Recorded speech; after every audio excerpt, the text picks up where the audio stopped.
Hello, we're going to start in English. Good morning, everybody. Welcome to this session. It's also on streaming, so hello to those who are watching us from far away. I was reading yesterday in the French economic daily Les Echos about a digital convention organized yesterday by the French Business Federation, the MEDEF. And the purpose, according to the organizers, was to evangelize business leaders about the digital transformation, as business feared, the article said, to be Uberized. As you may know, this is the new catchphrase in reference to Uber, the taxi of the digital age. And this sentence was coined by Maurice Lévy, the head of the big French advertising company Publicis. Or to use another trendy word, being disrupted. And what is true of business is even more true of governments, which are even slower machines to move. Are we going to witness the Uberization of states themselves? Are government administrations, city managers, politicians capable to adapt to this new challenge, not only for their own survival, but for a better management of public affairs? Or are they definitely lagging behind, ready for serious disruption? A recent book by a French journalist with Le Mont was arguing that our business, political, and administrative elites have yet to come to grasp with the full impact of the digital revolution. They talk about digital plans, she said, as if they were dealing with the increase in production of corn. Is it that bad?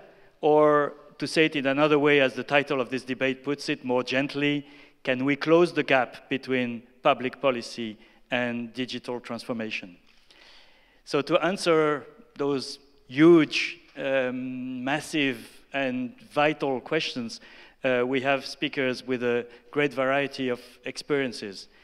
First of all, from the perspective of the French government, we have Axelle Lemaire next to me, who is the Minister of State for Digital Affairs in the French government. We were expecting, he will be late, sorry, Henri Verdier, who is Mr. Data in the French government and who has a long experience in digital evangelization in France, both in the public service and outside in the society.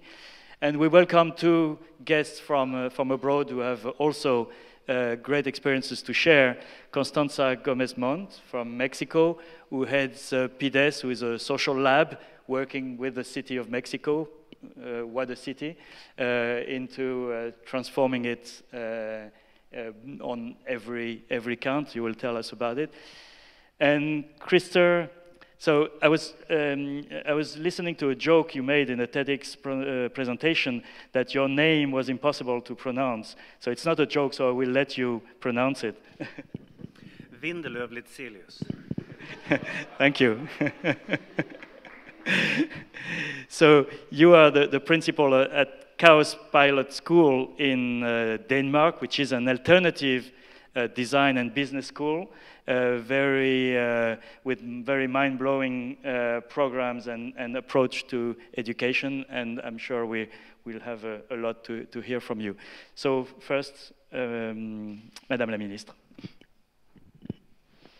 Thank you. It's a pleasure to be here. It's a pleasure to launch the Futur en Seine festival. I think it's a great event, and I like it because it's public, because it's very widely open to a large audience, which to me is what is at stake when it comes to addressing the digital transformation. It's not only working with the startups, it's understanding what can be taken from the digital culture in order to transform more deeply the institutions and the society in general. So, is the state going to be Uberized?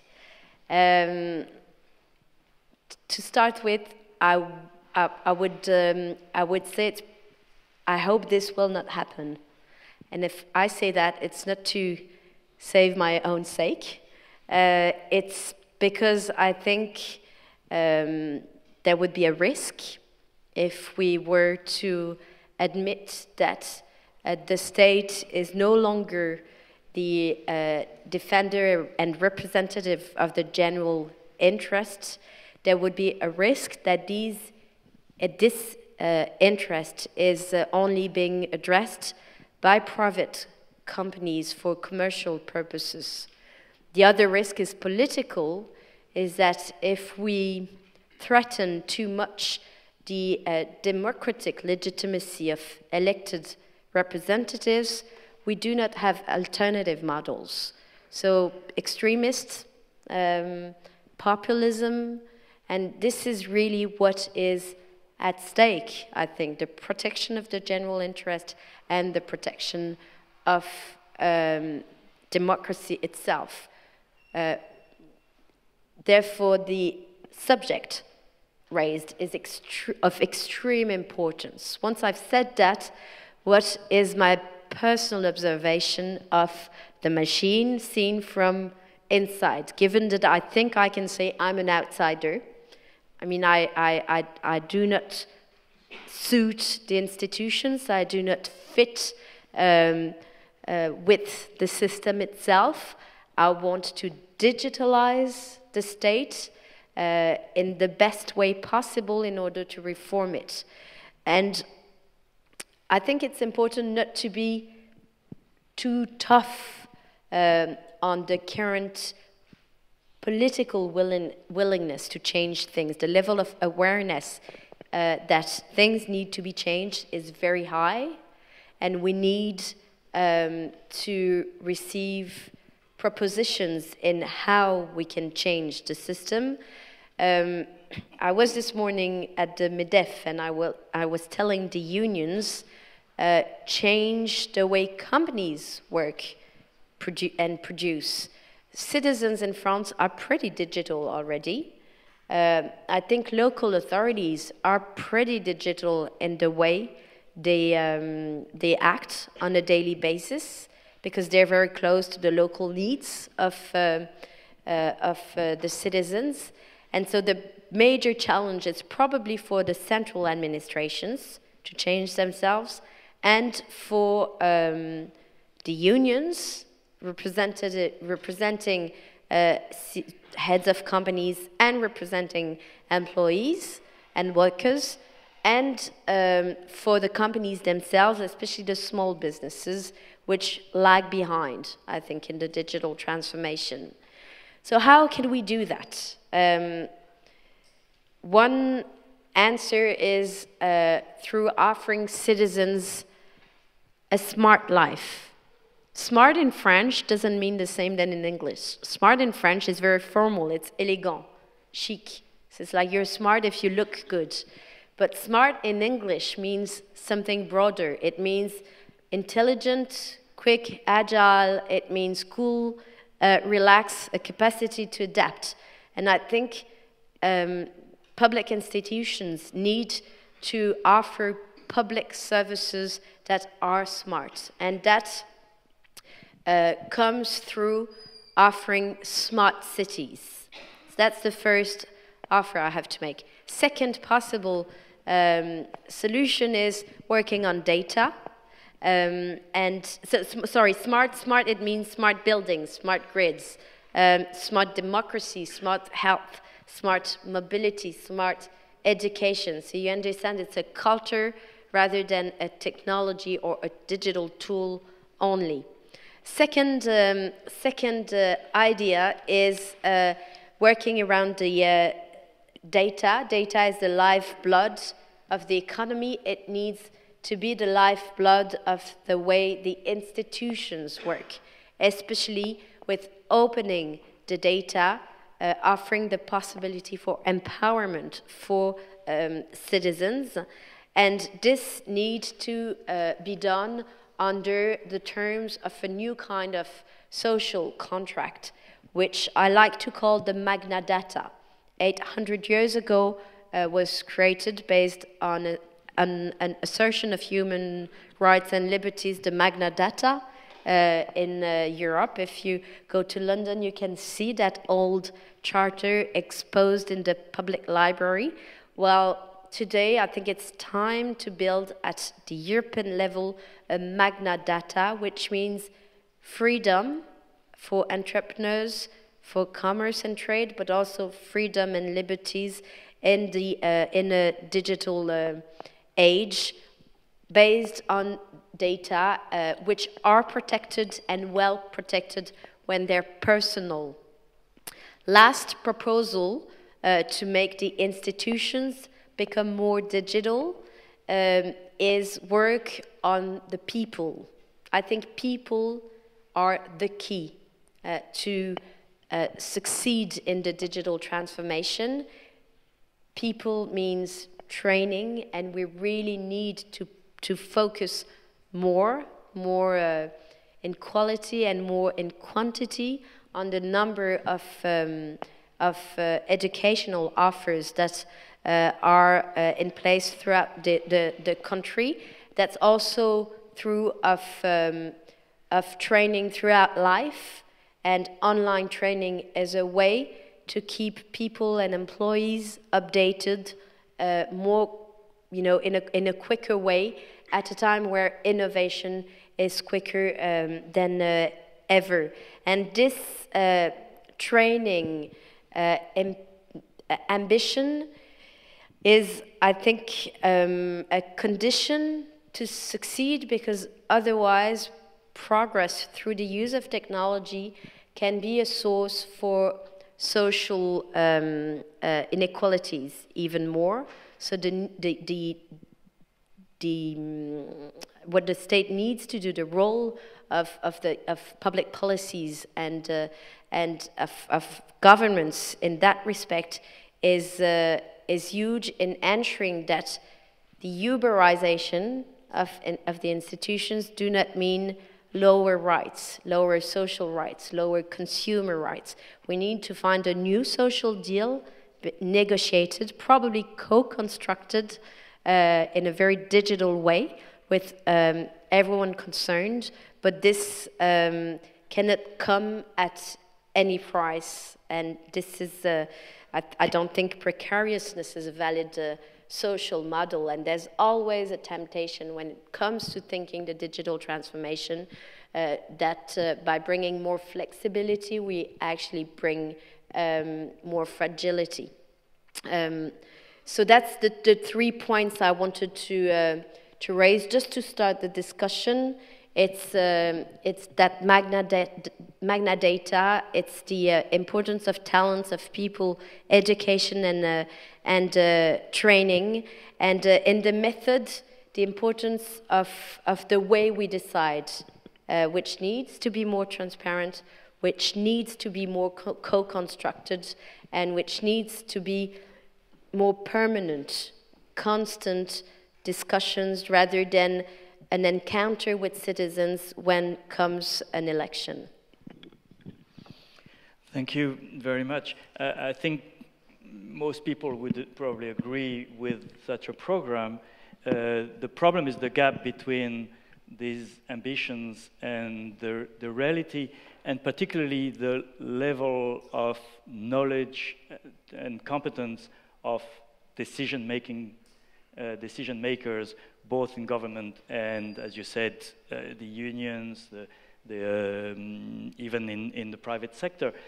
Yesterday, and we see that every time there is a big debate in Parliament. Yesterday, or the day before yesterday, a member of the French Senate discussing the law on surveillance arose and said, how many people in this room know what an algorithm is?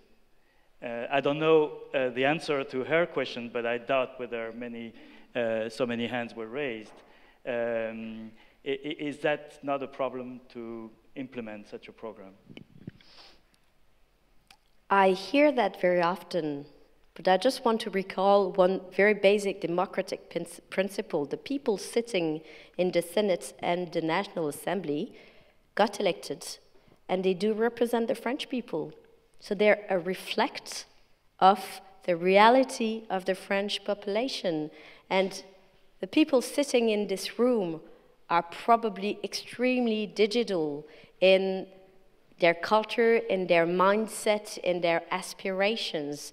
But the reality that I get to see every day when I go from, rural areas to small cities, is that the digital economy and the digital society is seen and perceived as a risk and as a threat. So the challenge is used, but I think it's just too easy to put the blame on politicians, on people who at least have a democratic legitimacy to decide. And yes, of course, and that's part of my job, and believe me, it's hard, and that's what I try to do within the government, to bring my colleagues, to bring society to the importance of addressing these questions. But it's a long-term process, and everyone needs to get involved. So if you want to blame politicians, why don't you go? Why don't you, do politics? I think it's empowerment also comes with politics. So if you feel that the digital interests are not being represented, well, then come and join us. Well, I think the people who have jumped into the digital economy in whichever way are doing their part of the job too. And I come from a very troubled sector, the media sector, and we've tried to innovate and create our own media of the 21st century, and I think we're doing our part of the job too. But the transformation is everybody's job, and I agree. You mentioned a very nice concept, smart democracies. What do you put inside? I mean, at my modest level, I'll give you 2 examples. I have drafted a piece of legislation on transforming the state, the economy, and the society with the digital. In French, we call it le numérique, so it's not and so what I started with was asking the Conseil national du numérique to organize an online consultation to receive contributions from everyone who wanted to express his or her views, opinions, share proposals on what the government should be doing. It was a 4-month-long process, successful. We received thousands of contributions. So many people participated, and the members of the Conseil national du numérique were enthusiastic. From there, they wrote a report. That report was used by the government to produce a digital strategy, which is going to be announced and published by the Prime Minister, translate in many other languages in 1 week, on the 18th of June. And the next step is to prepare a bill. So, drafting a legislation is not everything. Actually, it's only a text, and the reality of the digital world cannot be, summed up on a piece of paper. But still, it is important. And so, what I would like to do is, once all the different administrations agree on what the content of the text should be, and it is important. I'll give you one example. I think prisoners should have access to the internet. I'm going to the United States next week. I hope to visit San Quentin next to San Francisco, because people in jail have a chance to learn coding, because the managers of that prison realized that this was the best way for them to give them a second chance to find a job when they get out of prison. So that's typically one subject that I would like to see in that bill. So it's being discussed by the different administrations at the moment. And once we have the results, I want to publish the draft legislation online before it gets discussed in Parliament. Instead of having members of Parliament surprised by new amendments or by text prepared in secret by government and administrations, and the public just discovering the subjects and the journalists running behind trying to understand what's at stake. Well, I want that public debate to happen ahead of the parliamentary debate. That's my suggestion. I don't even know if technically it's possible and if I will receive an authorization to do that. But I think we need to experiment.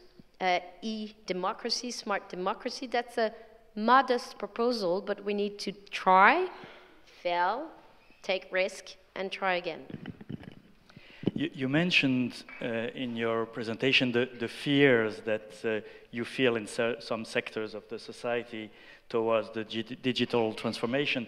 And so isn't the digital gap today between those who are enthusiastic and all what's happening in the French tech is full of enthusiasm and part of the country is into it, and the other side being what you've just described. So how to close that gap and how to convince the other side that they're not the losers in this transformation? That's a right question, and I think it starts by saying mind the gap. That's what I say every day, mind the gap. And it is true that what I see is a kind of new upper class of very qualified young people that are now being motivated by the idea of creating their startups. And by saying that, I'm really not expressing a judgment. I think it's fantastic, this idea that they create their own business, they create their own future, they don't depend on an employer and larger group, and and we know that they will be the ones creating growth and jobs in the country, which is also why I'm trying to help them as much as possible. But I'm concerned because yes, there are two worlds. So one answer is La Grande École du Numérique. It's giving that label, Grande École, the great digital school, to initiatives, local projects put forward by associations, by NGOs, by private companies, by local authorities or École de la Seconde Chance, or universities, anything really that offers a professional training short, between 3 months and 1.5 years, to young people who are unqualified, unemployed, in order for them to find a job quickly in the digital industry. So I think that's a way to address the issue at a larger level, and that's a way to use the talents, the interest, and the motivation where it is, but where for the moment it's not being used. Thank you. I think maybe it's time to introduce our foreign guests, and maybe Constanza, you can start with. You take this one. Perfect. Let me change places for the presentation.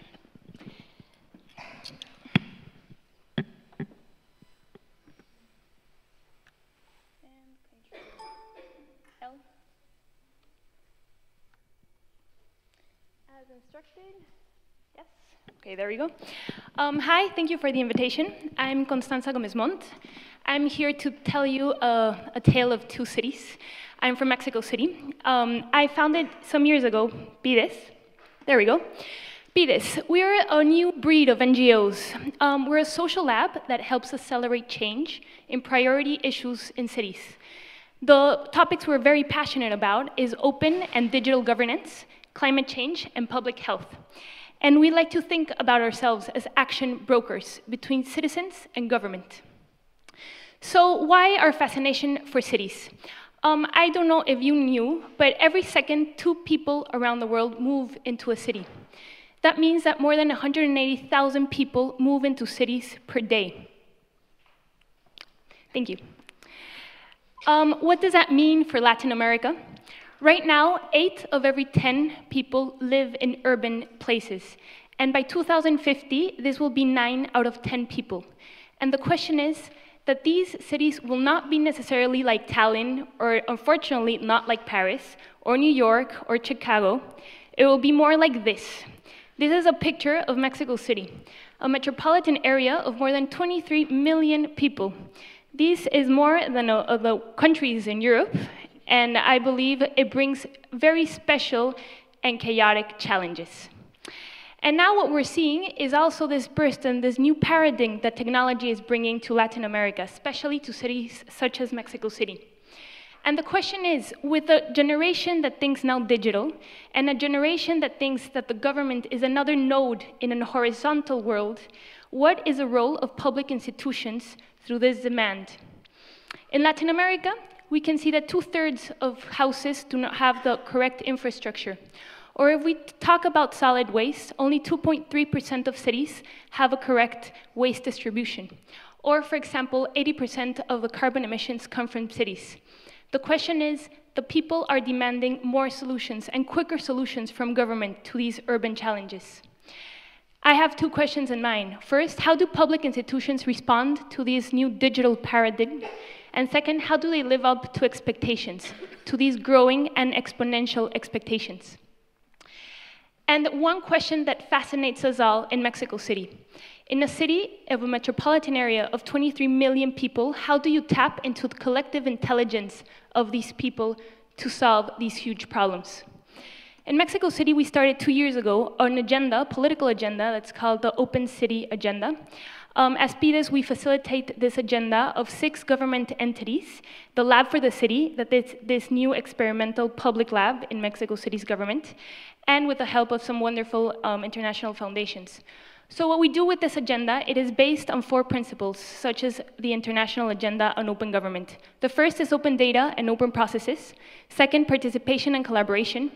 The process innovation, and the strategic use of technology. So let me tell you what does this mean in very specific case studies. In Mexico City, we have 14 million people using public transportation daily. What does this mean? We have more than 27,000 individual companies that work for the government trying to solve this public transportation issue.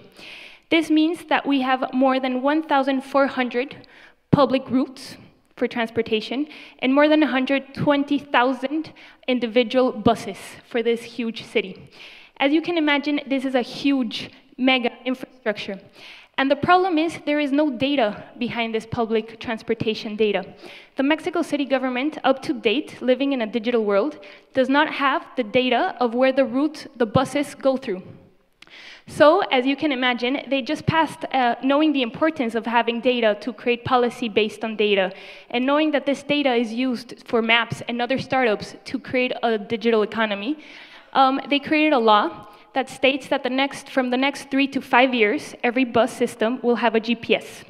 However, I was born in a generation where we cannot wait 3 to 5 years to have this data, and 3 to 5 years to have the first digital map of Mexico City's public bus system. So what we did for this, under the Open City Agenda, is we created first intersectoral dialogue that is composed of government, civil society, industry, and experts to talk about the issue. So this is a picture of our first meeting, and we told everyone, please leave your bat and your tie on the door. Why? Because I don't know in France, but in Mexico, it is not very normal to have these public interactions and these collaborative platforms between civil society and government. So our the first metaphor is to say, okay, leave your bat, because these first discussions, everyone comes with a bat and hits everyone in the face. What the government should do, what the government isn't doing, what civil society should be doing, what it's not doing. So this is a very therapeutic session, the first day we have this, where we try to moderate that the hits are not as strong to break the collaboration. So after having this, we have a very honest discussion on what is happening in Mexico City's public infrastructure, especially for the route system for buses. And then we had certain public officials saying, why the hell are you talking about this? These are our faculties. If anyone will solve this, it will be us. And then you have civil society asking, okay, I understand you will solve it from the next 3 to 5 years, but what will we do today? So these dialogues, what pushed for, is the creation of a working group. So these are the next dialogue sessions we had, where right now there's 3 government agencies, the Lab for the City, 3 companies, 4 civil society organizations, us as facilitators and action brokers, and in total 25 different actors, seeing that the bus system in Mexico City, how can we innovate this infrastructure? And why not? In a city where we have more than 23 million people, why not create a mapathon, where we give the tools to citizens to map the bus system and give the government the data to be validated by them, and then have the first public data set of transportation. So then our next challenge was to go to the street and ask citizens what was the problem. And taking back these citizen solutions and citizen proposals back into the government office spaces. We created, well, we did not create it. We used an app that's Flood Tracker from MIT. We saw how Mexico City could use this, change some things, and had the pilot 3 weeks ago where we mapped 25 bus stations and some journeys that went even to other states of Mexico City. Journeys of more than 5 hours, and as you can assume, very complex bus system that is not very easy to find any information. So what we're doing with this is we had an open call for citizen, especially university students, to participate in this first pilot. And this is one of the first results, where we saw lively all the data from the bus system recollection. And everyone says, okay, innovation through technology, but I do want to share that one of the most useful tools, technological tools for this working group between sectors is WhatsApp. So for the first time, we created these WhatsApps between the government and civil society in this working group, and suddenly something really fascinating happened. The boundaries between government and civil society started to disappear. Where in this WhatsApp, you can see a public official that his car had been pulled up by the police because he left it in a space he shouldn't have, while making having the mapathon, the pilot. And then you have civil society there saying that they would pay for this fine. So I don't know about you, but having civil society telling the government that they will ask a lot of friends for them to pay for their fine system, for a public official that works in the mobility institute, government institute, it's not a very common thing we see in Mexico. And the thing is, these tools and this technology, what it has done is to erase the boundaries and have very clear calls to actions between sectors. We use Google Docs, we use Yes apps from MIT that are tropicalized to Mexico City. However, the most basic technology is used to create these working sessions. And now we're taking this to the next level. This is a picture of the next bus station we're gonna map. It's called Pantitlan. And this is one of the cutest pictures. I did not dare to show you the other half of Pantitlan. Pantitlan is a station that unites more than 40% of all bus stations in Mexico City. So it has a participation and the users of more than 7 million users per day. And this is our next challenge. We're going from 25 routes to 40% of Mexico City through citizen participation, data recollection, and technology. So this is just a very specific case study and how we're using the open government and open city principles to solve one of the most pressing challenges in Mexico City. And we're doing the same for public health, especially for tobacco use. For time constraints, I will not go in details, but I would love to share the stories as well. We're doing the same for low-emission schools, where students are having the chance to work with the government to create the first public policy on a national scale for climate change on low-emission schools, called NAMA, a National Appropriated Mitigation Action. We're doing the same for waste management in public institutions, for anti-corruption in the transport systems, security innovation, and road safety. But we're not only addressing the very specific causes and problems, we're addressing systemic changes. This is our methodology, where we try to push for systemic changes through a multi-layered intervention, one intervention at a time. However, we're doing this on a parallel field. We're redefining public services and procedures. This new website and digital platform was launched March this year, where you can see that there is a Google search for the bureaucratic tramites. PIDES was chosen to be the government partner to create the citizen digital platform. So having that line where people go in and the first thing they see is a question. No, what service are you looking for? Took us 3 months to change from the government, because all the government websites, the first thing you see are these pictures of the mayor and all the ministers shaking hands with a lot of people. So this is a very, it is a very small thing that maybe you don't have that problem, but for us it took us 3 months to put that at the bottom of the page and then have one thing that citizens want. When a citizen goes into this portal, they do not want to see pictures of anyone. They are looking for a specific bureaucratic process or procedure, and they want to find it. Mexico, 2 years ago, had registered more than 5,000 public tramits and procedures. Now there is a process that we're working with the government to reduce this, and right now we're up to 2,600. Yes, it's a lot, but it's much less than 5,000. And this website, what it represents is a systematization and having an agile government to respond to citizen needs. And also it is responsive for the first time, and we're having these feedback loops with citizens. Lastly, we're redefining the open data portal and processes. You can see the portal 2 years ago that is absolutely not friendly at all. Actually, it was terrible. And an anecdote from this, since we work with changes within institutions, we worked with the CTO of Mexico City, and it took us 4 months of a lot of peer pressure and a lot of international case studies where we brought a lot of speakers from around the world and a lot of advisors to showcase their own open data portals. And it was very funny because the first meeting with them, he said, like, that is my topic. I'm not going to accept, from these young people, advice. And we were not there to give advice, we were there to open possibilities. And in a meeting with Rudy Borman, the Chief Innovation Officer from Buenos Aires, Rudy was showing him his open data portal that is much more like this than that. And then I think quite on purpose, well, not on purpose, quite purposely, I said, Marco, why don't you show the Mexico City digital, open digital platform? And he saw that we were definitely behind. So he said, no, Constanza, I did not tell you, but we're changing the portal. This was not true. He had just decided to change the portal. And 6 months after, we have completely renewed processes. We just passed the open law 3 months ago. This is the first dynamic law that it is quite opposing concepts having a law that is dynamic. However, I will explain more about that in the questions and answers. And having culture change, because technology is not a thing about a tool. If we don't change the culture within institutions and have a civil society that's both mature and is willing to collaborate with government, we will not start solving one of the most pressing issues in cities. Thank you.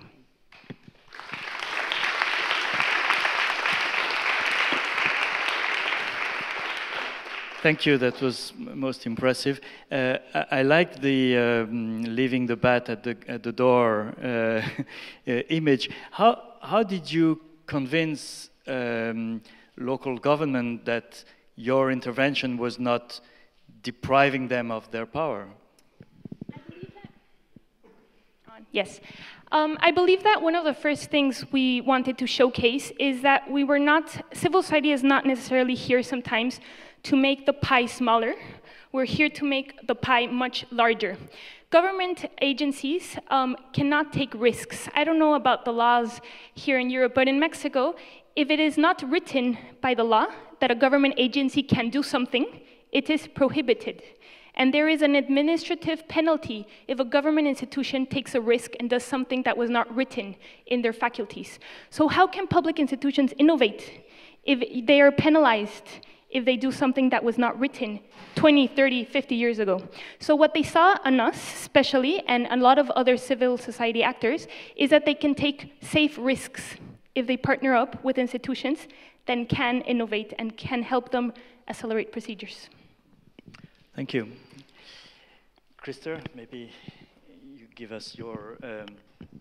Yes, thank you.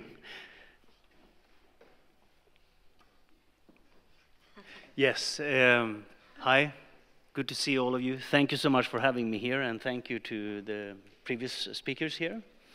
So I will try to address the policy making and digitalization from a slightly different area.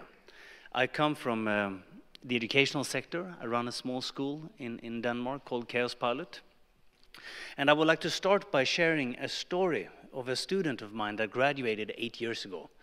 His name is Mont, And Mont at that time realized that with an increasing number of cameras within mobile phones, more or less everyone would have the ability to capture and communicate in pictures, differently what had happened in history. At the same time, with the growing access to internet and the increasing speed of transmitting data, feasibly people would be digital journalists in a different way. So he created a company called Bambooser that became fairly prominent in the beginning, but it had a second wave of success during the Arab Spring, where their solution was widely used to transmit all the things that happened in North Africa. The reason why I'm sharing this story with you is that obviously, on one hand, digitalization offered a massive opportunity, not just within commercial aspects, but also in terms of bringing democracy and supporting free flow of information. The other side of this is that there is also an ethical dilemma. Is everything supposed to be transmitted real time? What are the consequences of bringing these tools into the hands of everyone? There are also some very funny aspects of such a story, where suddenly you could figure out if the light in the refrigerator actually goes out when you close the door. Have you ever thought about that? If the light really goes out in the refrigerator? Suddenly you could place the camera inside the refrigerator and you would know if the light went out. So, in this sense, this is just a tool, and the tool can be used for various of purposes. The other side to this story is that even though that he would be what I would call a digital native as such, he was not a hard-coded person. He was not a technical person per se. But his ability to understand what was going on in society and his ability to assemble certain technologies and bringing it together awarded him this opportunity to create a different type of company. When it comes to policymaking, at least in our countries, in the Nordic countries, you have this challenge of, on one hand, we are supposed to be very in front, supposed to leading the digital changes in this world. But for policymakers, I assume that they face the same challenges as here, which means that on one hand, you have to cater for that social fabric where people feel a sense of belonging, a sense of meaning, to be part of the society. At the same time, to promote these technological changes and the value that it brings. Part of, as the minister pointed out, the problem is not just the policymakers, it's actually ours. Because we don't fully recognize that policymaking is also a work in beta. It's a work in progress. It changes. But every single time, in 7 days, we have an election coming up in Denmark. No one wants the politician to come up with a beta solution. We want them to give us hard facts. They will tell us if we're going to pay more or less in tax, if we're going to have more, better, or worse healthcare. We don't want beta. We don't accept beta in policymaking. But maybe it's time to reconsider what type of world that we are part of. I'll give you a slightly interesting example, is that in the beginning of the 90s, my working hours were more or less 7 to 4 or 8 to 5, if I remember correctly. I'm not sure how it is here, but if I recall correctly, in 1991, the banks started to have open hours between 9 and 3, which effectively meant that everyone that worked had no chance to go to the banks. This is before World Wide Web. So they started to open Tuesday nights. So you could go into the bank and do your business Tuesday nights. That's the opportunity you had. That obviously was a system that was created at a time where we assumed that people that were going to obtain services, they could just adapt. We could just adapt. Tuesday nights, you go to banks. You don't have other needs.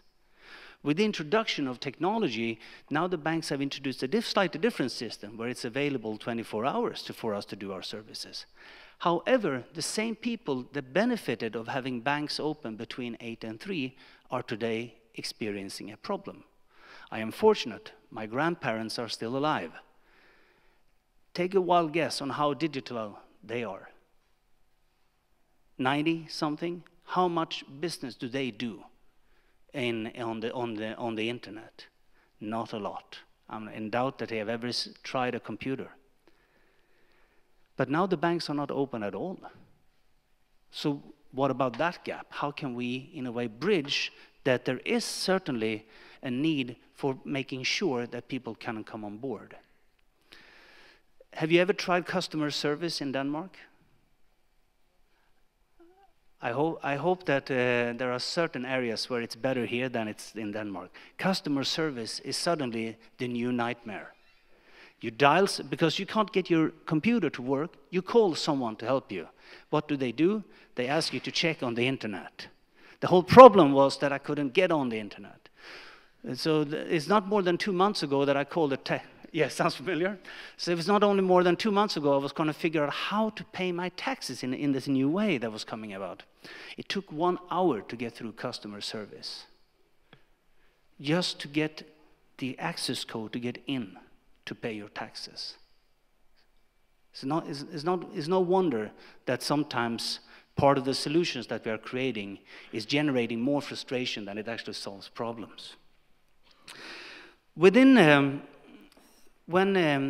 I had the opportunity yesterday to visit one of your schools here called 42, which could certainly be seen as a disruption within the educational sector.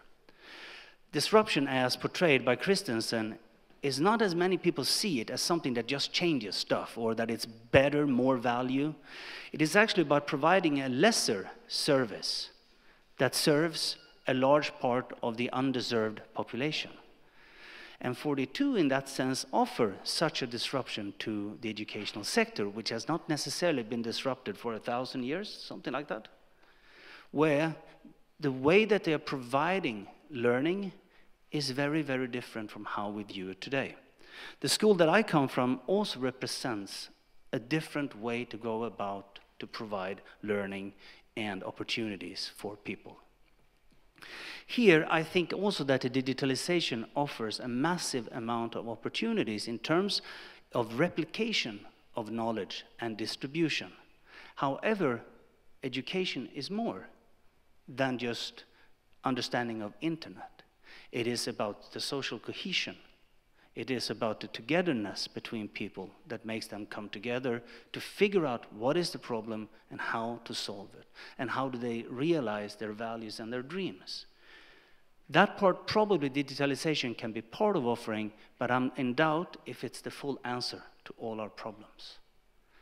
The other side of digitalization that we have not fully accepted, at least where I come from, is not so much just the digital aspect, but the way of life that it opens up.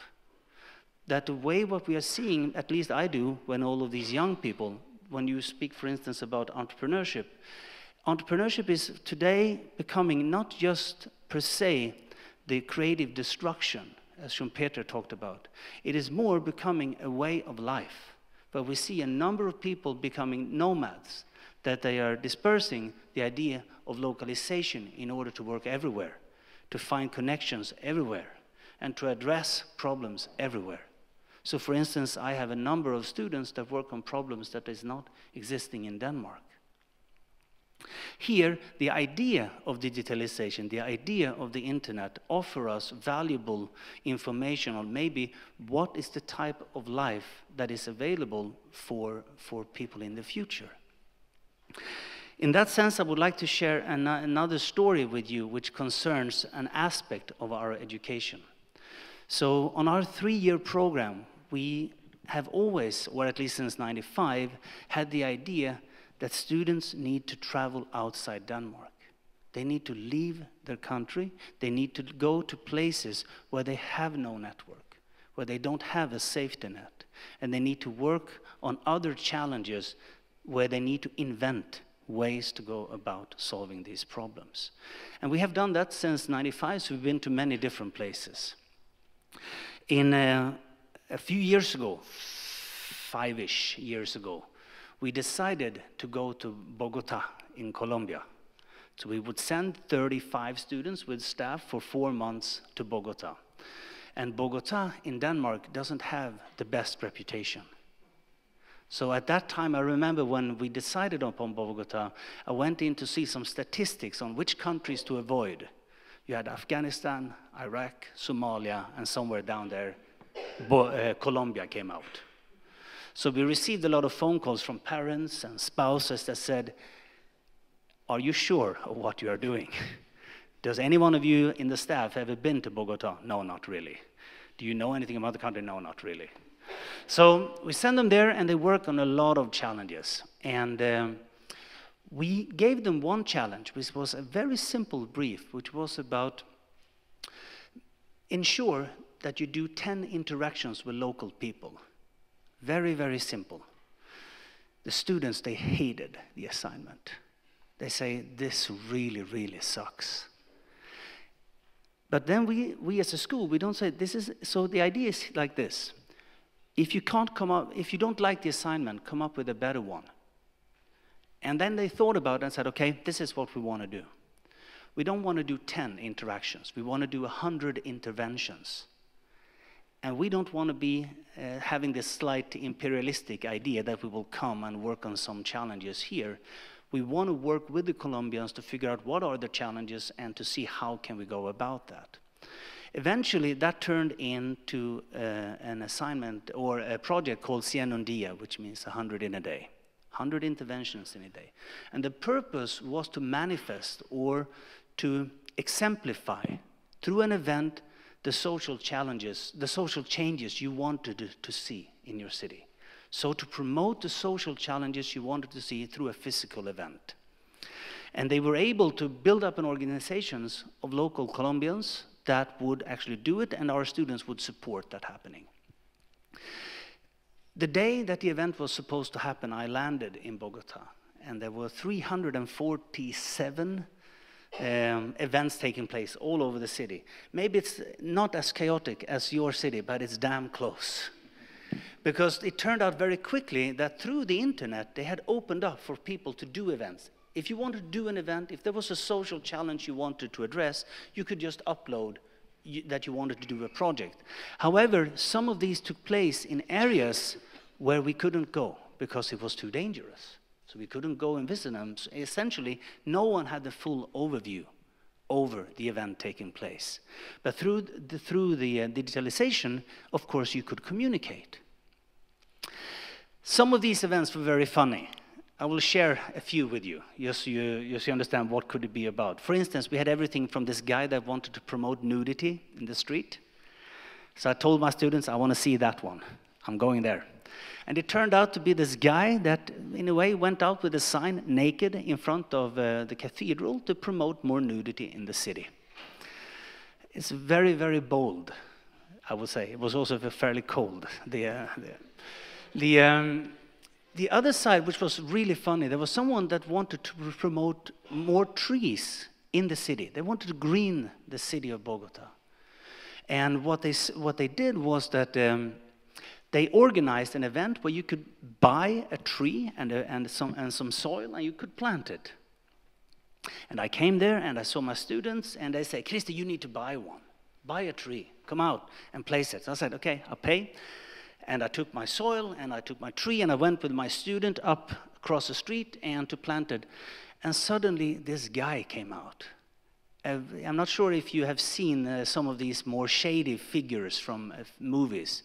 So he looked at me through very, very thick sunglasses, and he said, "Hey, gringo, ¿qué pasa?" And suddenly, you didn't fully understand if you were in deep trouble or just a small problem. And but then my students are very eager, so they, in a way, throw themselves into it, explaining the whole thing to him about this event. It's about supporting social change in the city, the greening part, etc. And you can see he started to nod, right? He started to nod like this. Yeah, and he said, okay. So we went up and planted the tree, and then my students said to me, Christer, I think we have a new customer. We have a new guy that really wants to be part of this. And I told her that I'm not so sure. I'm not so sure. Let's continue to walk a little and see what happens. When we turned around, maybe 50 meters down the street, you turned around and you said, what did the guy do? He took up the tree and went down to the corner and tried to sell the tree. Entrepreneurship in the making. That's a positive approach. Yes, it's a very positive approach.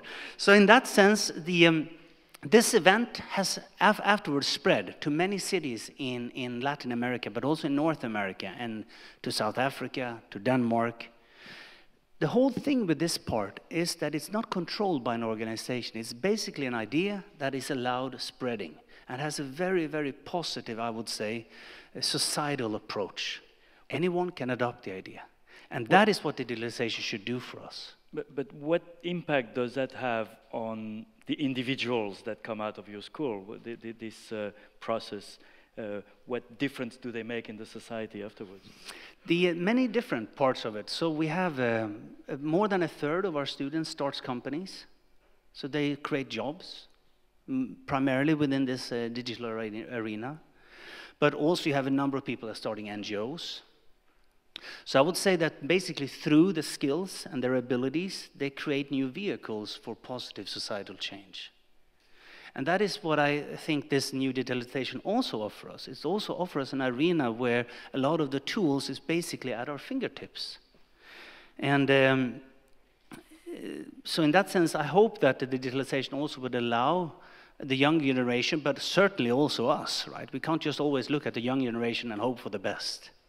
We could also participate in figuring out how digitalization could help us and not only be seen as a threat.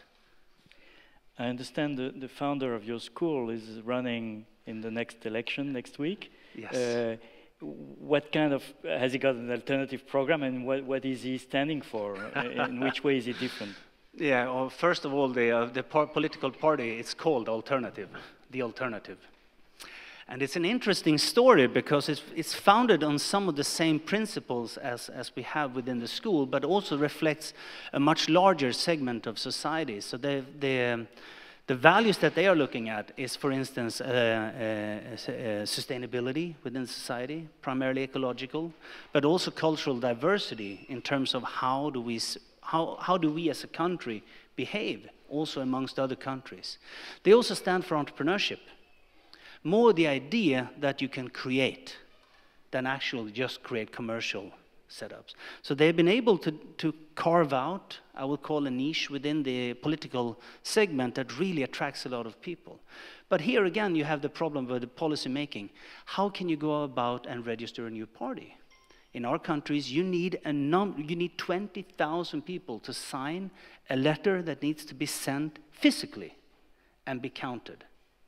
And in order to get that letter which you can sign and send in, you need to register online. So you register online first, then you receive a letter which you need to fill in and send away. In many ways, this is just an obstacle. It's a problem that is created that does not reflect the type of society we live in. Where is the button on iTunes that says, yes, I support this party, I want it to be registered? That I don't think that we have been able to solve. But his party is very much a fresh breath air, I would say. Thank you. We have a few minutes, and let's take advantage of the minister's presence for questions from the audience. Anyone? Yes. I have a problem for mic. Okay. No, we need the mic for the streaming. Let me do that too.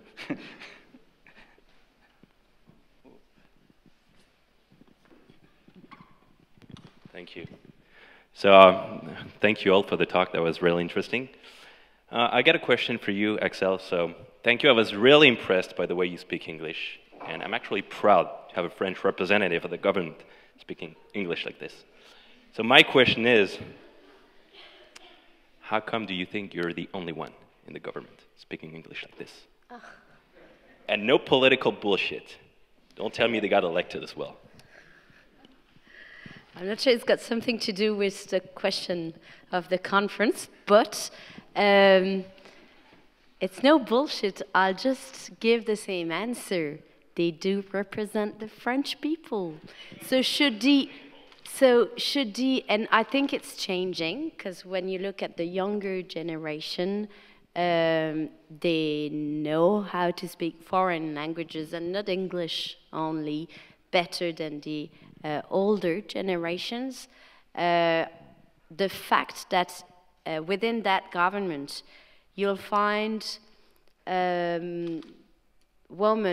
two women who are French, but also from of Moroccan nationality. You'll find a guy who's from Switzerland. You'll find another one who's German. I'm Canadian originally, and the Prime Minister was born in Spain. Well, talk about cultural diversity, and I think that's the image we want to give of France. And you're asking about English, but many of them, they speak Spanish, they speak Portuguese, they speak Arabic, and they speak German. So maybe their level of English needs to be improved. I agree. And the good news is that this is why we've introduced the possibility to learn in English at universities in France, because we live in an open world, and this doesn't mean that we're not promoting the French language. If we're encouraging more actively young people to learn English, it's becoming an obstacle in business, especially in the digital economy, for French people not to be able to discuss and negotiate in English. But it's also a generational issue. So I think the question behind is also how can we attract younger people in politics? That's something that I'm concerned about the capacity to renew the political class. How can we help in that? Well, come and join us again.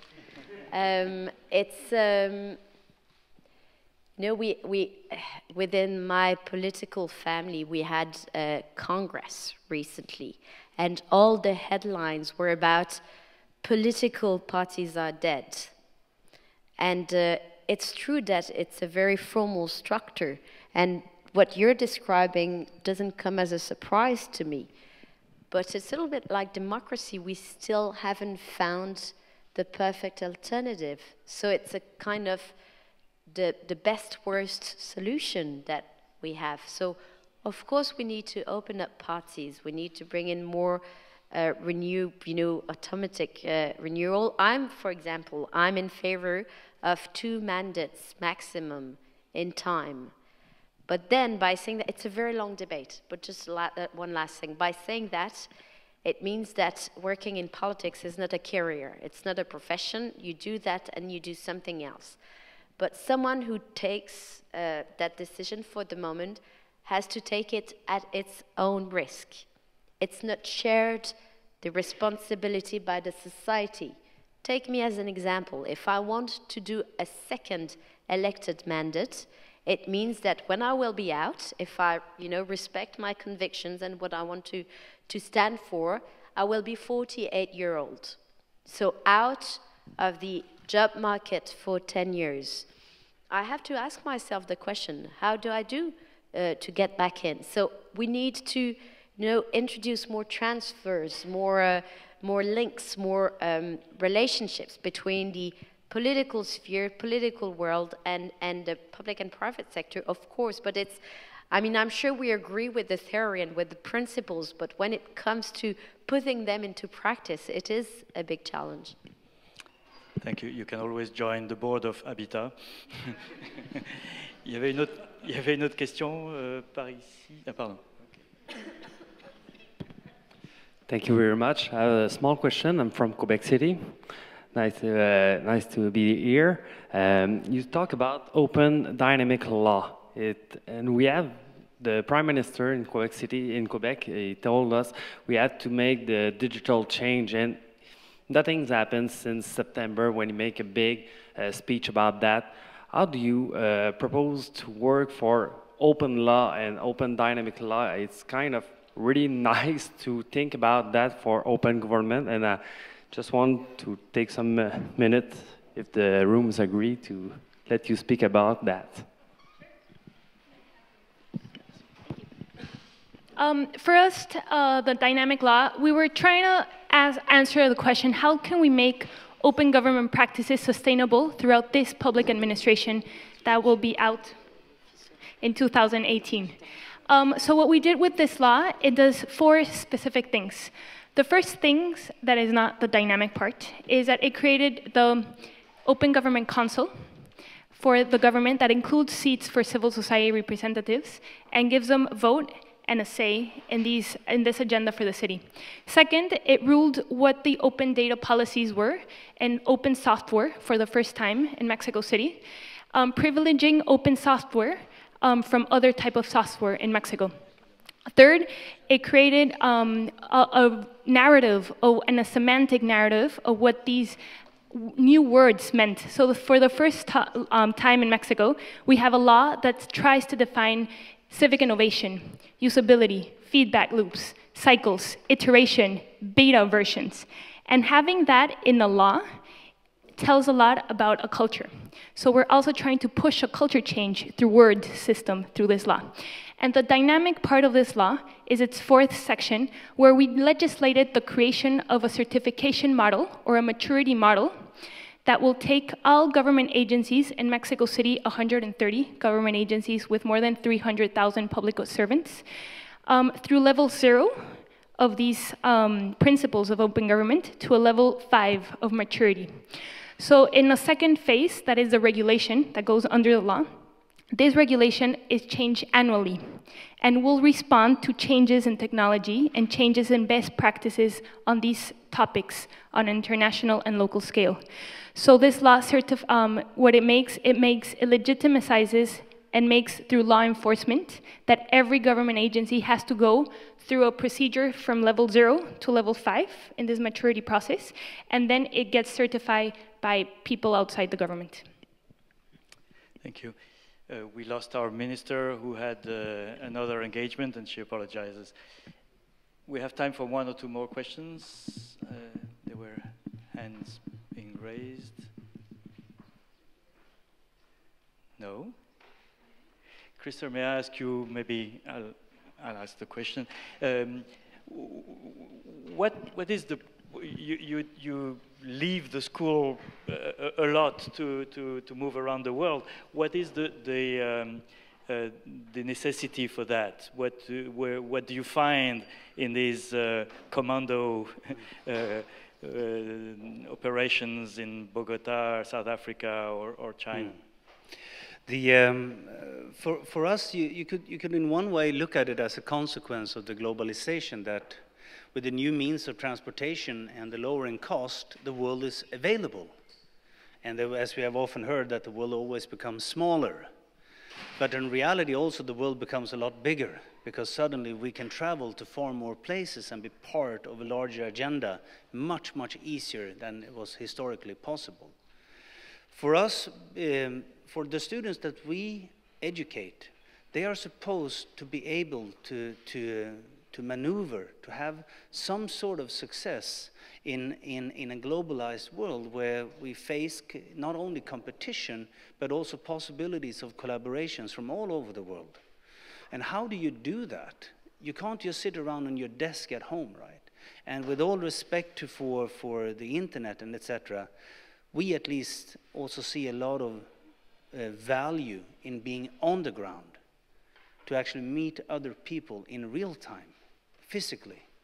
And meaning that you send students out to work on projects and to try to solve assignments in areas where they have very little knowledge about that area, where they know very few people, that really stresses their competence level.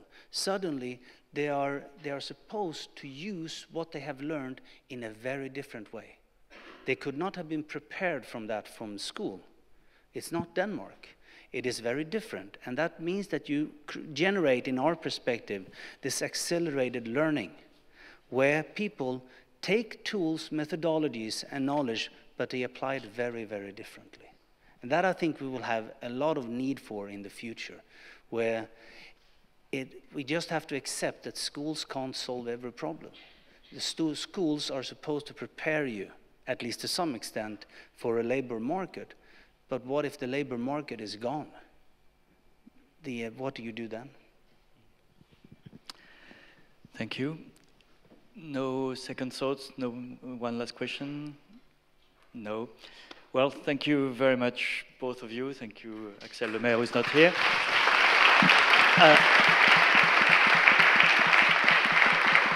I think there's one lesson we can all share from this session is that the first step towards digital interaction is leaving the bat at the door. Yes. Thank you.